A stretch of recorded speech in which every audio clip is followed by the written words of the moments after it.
All right, so dynamic versus fixed arrays. Um, it's a pretty simple comparison, but a comparison of fixed and dynamic arrays, it should I'm primarily going to be highlighting how fixed arrays have a set size, which allows for faster access due to its contiguous memory allocation, meaning each element is next to each other in the computer's memory.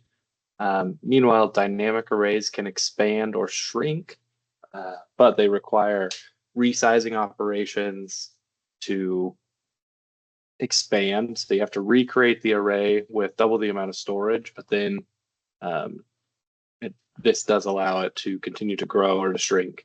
So this involves memory reallocation and element shifting depending on where you're inserting the new element. If you're inserting it at the beginning or the middle or at the end, it can just add a little bit of complexity depending on where you want to put it in the array.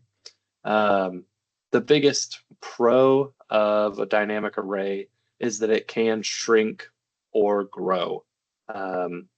That's one of its biggest pros is just its versatility and its ease of use.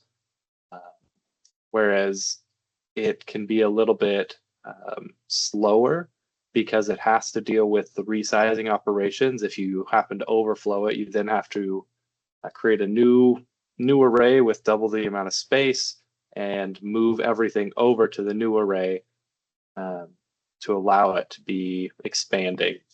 So fixed arrays are fixed at creation. They only use a certain amount of memory, which allows them to take up less space because we know exactly how much space they need. They're faster because the indexing is a lot more precise and easier to calculate.